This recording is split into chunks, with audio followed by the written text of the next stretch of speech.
For 30 years, Johnny Carson ran the tightest ship in late-night television. He could steer a stumbling story back on track, defuse a tense guest with a single raised eyebrow, and never once lose that famous composure, until the liquor started talking instead of the star. Some nights, the curtain would part and out walked a legend nobody quite recognized, slurring, wandering, forgetting the very reason they'd come. A few of these moments were funny. A few were frightening. One ended a Hollywood career on NBC for nearly 3 years. These are the guests who showed up too far gone for even Johnny Carson to fully control. And the first name on the list was actor number 1 Truman Capote. By 1980, Truman Capote had already built a reputation as a man who couldn't quite be trusted near a live microphone after a few drinks, but nobody in the Tonight Show studio that night was prepared for what actually walked through the curtain. He didn't stride out. He shuffled, feet dragging, and had to catch himself on the edge of Johnny's desk just to keep from stumbling into the chair. Carson, ever the professional, greeted him warmly, quietly hoping the stories about Capote's drinking were exaggerated. They weren't. Within seconds, it was obvious the author of In Cold Blood, one of the most celebrated literary minds in America, could barely form a sentence. When Johnny gently pressed him about his history with alcohol, Capote brushed it off as though it were nothing worth discussing, a strange, glassy-eyed deflection from a man who was visibly unraveling in front of millions of viewers. Carson tried to salvage the interview by asking about Capote's current writing project. What came back was a meandering, half-coherent story about a party in the Hamptons and someone's dog, a tale that went nowhere and connected to nothing. Capote would start one thought, lose it entirely, then wander into a second thought before abandoning that one too. The audience, usually forgiving of a stumble or two, sat in uneasy silence. This wasn't charming. It was uncomfortable to watch. Then came a moment nobody expected. Capote turned toward Ed McMahon, completely serious, and asked if he could sit in his lap. Ed let out a nervous laugh. Johnny tried to steer the conversation elsewhere, but the damage was already visible. Moments later, Capote reached for a glass of water and missed his own mouth entirely, the rim clipping his chin and sending water down his shirt. He never even noticed. After roughly 7 agonizing minutes, Carson called for an early commercial break, a rare move reserved only for genuine emergencies. Capote returned briefly, but the segment ended almost as soon as it resumed. He shuffled off stage and was never invited back. The clip would go on to become one of the most infamous moments in the show's history, a Pulitzer-caliber writer who couldn't get through a single television segment standing upright. But if a literary giant falling apart on camera seemed shocking, the next name proves that even Carson's most trusted teammate wasn't immune to a night that spiraled completely out of hand. Actor number 2, Ed McMahon. Everyone assumed Ed McMahon was the one person on that stage who could never embarrass the show. He was Carson's steady right hand, the announcer whose booming introductions never wavered, the sidekick who made live television look effortless for decades. Which is exactly why one particular night, when Ed was supposed to introduce zoo expert Joan Embry, became one of the strangest moments of his career. From the beginning, something was clearly off. Ed fixated obsessively on how many years Joan had been appearing on the show. Was it 7, 8, or 9? He argued the point with Johnny repeatedly, insisting he was right even as he contradicted himself mid-sentence, circling the same trivial detail over and over like he couldn't let it go. When Carson tried steering the conversation back toward the actual guest, Ed drifted into rambling, slurred anecdotes about baby lions that connected to nothing anyone could follow. Carson gently teased him, suggesting he might need a nap, hoping humor could nudge Ed back into focus. Instead, Ed swung unpredictably between defensive irritation and strange, sentimental tangents about animals that had grown up since their last appearance on the show. The strangest part was watching Ed repeatedly interrupt Joan's own introduction, the very thing he was there to do. He grew emotional without explanation, lost track of thoughts he'd voiced only seconds earlier, and seemed genuinely confused about what he had just said. For a man known for flawless timing, it was jarring to witness. Eventually, Carson had seen enough.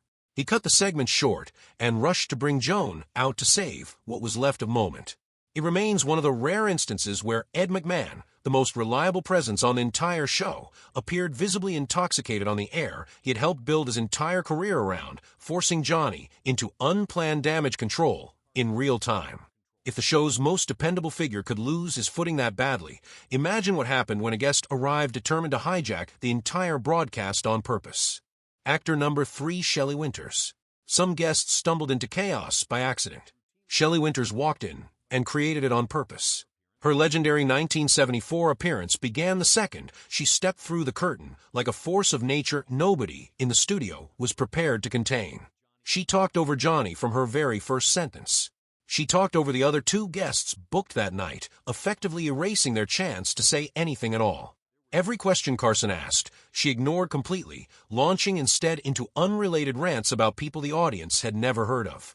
Then things turned personal.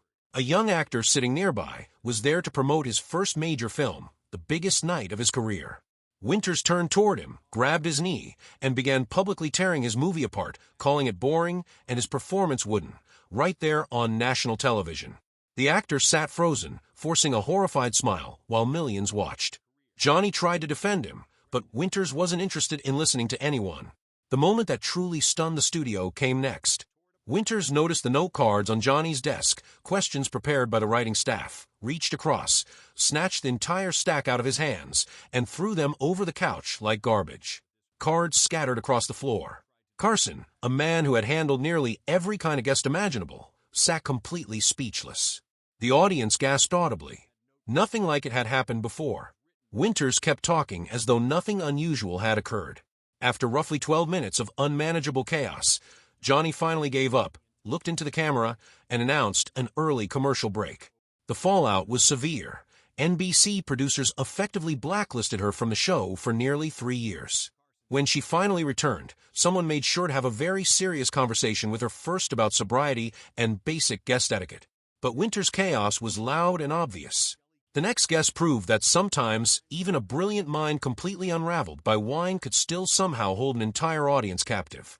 Actor number 4, Orson Welles.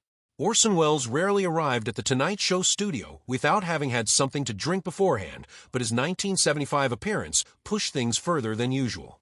Crew members backstage had already noticed him working through multiple bottles of wine in his dressing room before he ever stepped in front of a camera.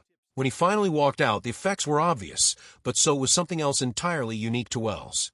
He was tipsy, unsteady, and undeniably intoxicated, yet somehow still eloquent, articulate, and utterly commanding in a way almost no one else on this list could manage. Johnny asked a single question. That was all it took. Welles launched into a monologue that ran nearly 14 minutes without a single pause for Carson to interject. He opened with genuinely insightful Shakespearean analysis, then veered into stories about his own career, drifted into theater history, and eventually landed on an anecdote about an obscure Hungarian director that seemingly no one in the building had ever heard of. At one point, attempting to quote Hamlet directly, Welles managed 3 real lines before losing the actual text entirely, and simply invented new lines on the spot, delivering them with the same unwavering confidence as if they'd always belonged there. Nobody in the audience seemed to notice, or perhaps nobody cared, because even fabricated Shakespeare sounded convincing coming from him. Carson sat back, visibly searching for any opening to redirect the conversation. None came. For 14 uninterrupted minutes, the show effectively became a one-man performance, with Johnny reduced to an audience member glancing occasionally at the camera with an expression that said the situation had slipped entirely out of his hands. And yet the audience stayed locked in. Even a wine-soaked, wandering Orson Welles remained more captivating than most guests at their sharpest. It was chaos with no real structure, but it worked in its own strange way, and Carson kept inviting him back precisely because nobody ever knew which version of Welles might appear next. Not every legendary drinker brought that same charm to the stage, though. One of the most beloved entertainers in America turned out to be barely holding his own persona together behind the scenes. Actor number 5, Dean Martin. Dean Martin's boozy lounge singer image was practically his brand. Audiences expected the drink in his hand and the loose, playful energy that came with it. What they didn't expect was just how real that persona had quietly become by the time he sat across from Johnny Carson on a night that blurred the line between performance and reality. He arrived, as always, with a drink already in hand before the cameras even rolled. But once seated, the cracks in the act became impossible to ignore. He slurred through punchlines, stumbled over basic setups, and at times greeted Carson as though they were meeting for the very first time, despite years of friendship and countless prior appearances together. What played as effortless charm on Martin's own variety show suddenly felt shaky and unpredictable under Carson's tighter, faster format. Johnny tried lobbing him easy setups, Material Martin could usually knock out of the park without thinking, but instead, Martin interrupted mid-sentence, wandered into unfinished stories, and at one point drifted toward the band as if he'd forgotten the cameras were still rolling. The confusion deepened further. Martin insisted he had appeared on the show the previous night, describing in detail a guest performance by a young singer, only for Johnny to gently correct him that the appearance he was remembering had actually happened days earlier on a completely different program. Martin argued the point anyway, mixing up names and details as the exchange grew increasingly tangled and difficult to follow. Behind the scenes, producers had learned to quietly pad the schedule whenever Martin was booked, anticipating segments that might stall out, run long, or require an unplanned commercial break to reset. The old magic was still visible in flashes, a sharp ad-lib here, a perfectly timed grin there, but every appearance had become something of a gamble between the legendary Dean Martin and a man who seemed to be losing his grip on the very character that made him famous. If Martin's chaos was quiet and confused, the next name on this list turned his own unraveling into something the audience couldn't help but adore. Actor number 6, Peter O'Toole. Peter O'Toole had a reputation for delivering either brilliance or complete disorder depending entirely on how the day had gone, and his 1978 appearance somehow managed to deliver both within the same 8 minutes. He arrived after what was clearly a heavy afternoon of drinking. The smell alone gave it away before he'd said a single word. When Carson opened with a question about Lawrence of Arabia, expecting the usual well-worn anecdotes, O'Toole ignored it entirely and instead launched into an unscripted lecture on the craft of acting, genuinely thoughtful at first, sharp and articulate, before suddenly dissolving into confused, rambling tangents that connected to nothing at all. Then, just as abruptly, the brilliance would return, only to collapse again moments later. At one point, O'Toole reached across the desk, grabbed Johnny's pen, and turned it into an imaginary fencing foil, pulling Carson into an impromptu on-air fencing lesson. Johnny laughed along, clearly enjoying the spontaneity, while also visibly working to steer the segment back towards something resembling structure. From there, O'Toole pivoted into a string of wild drinking stories involving his close friend Richard Harris, stories that likely never should have made it to broadcast television, filled with details that left both Carson and the audience unsure whether to laugh or wince. Despite the disorder, something about the appearance simply worked. The audience adored him. Carson adored him. And Johnny kept inviting him back time and again, because even a thoroughly intoxicated Peter O'Toole remained more entertaining and unpredictable than most guests managed while stone sober. Not every drinking-related disaster on this list involved someone actually being drunk, though. One guest's entire act was built around pretending, until the pretending stopped being an act at all. Actor number 7, Oliver Reed. Not every name on this list actually made it onto the Tonight Show stage, and Oliver Reed's story is the clearest example of just how seriously Johnny Carson took the threat of a guest spiraling completely out of control. Reed was booked for a 1973 appearance during a period when he was a rising star in Hollywood, the kind of booking that should have made for compelling, high-energy television. But NBC executives had already seen troubling footage of Reed's behavior on other programs, threats to remove his pants live on air, direct insults hurled at hosts, demands for alcohol mid-interview, and reports of genuine physical aggression behind the scenes. Producers brought the tapes directly to Carson, and Johnny watched Reed unravel on other shows firsthand. It didn't take long for him to make a decision. He canceled the appearance entirely, pulling the plug before Reed ever set foot on the Tonight Show stage. The result was striking in its rarity. Across Johnny Carson's entire 30-year run hosting the program, Oliver Reed never once appeared. Reed didn't take the snub quietly, either. He mocked Carson publicly afterward, calling him scared and uptight for refusing to take the risk. But Johnny had already witnessed plenty of chaos unfold live, on his own stage, over the years. He wasn't interested in adding a guaranteed disaster to that growing list, no matter how compelling the television might have been. If Reed's absence proved Carson could say no when the risk was too obvious, the final name on this list shows exactly what happened when that risk slipped through anyway, and just how far one guest's unraveling could actually go. Actor number 8, Robert Blake. Robert Blake had several tense visits to The Tonight Show over the years, but one appearance in particular became something the entire crew still talked about long after the cameras stopped rolling. Staffers who saw him arrive that night described his mood in blunt terms: liquid courage and plenty of it.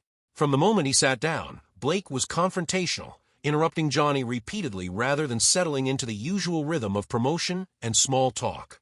When Carson tried steering the conversation toward the film Blake was there to plug, Blake instead launched into an unrelated rant about Hollywood phoniness, effectively attacking the very industry funding the movie he was supposed to be promoting. His energy shifted unpredictably throughout the segment. He bounced his leg, tapped his fingers, and stared into the audience with an intensity that unsettled the room. Rather than answering Carson's opening question, he veered into a jittery story about his years as a child actor on studio backlots before spinning suddenly into accusations that modern actors hadn't earned their success. Every attempt Johnny made to redirect the conversation, Blake simply steamrolled past. At one point, Blake stood up entirely unprompted to reenact a fight scene from his film, forcing the camera operator to scramble and keep him in frame.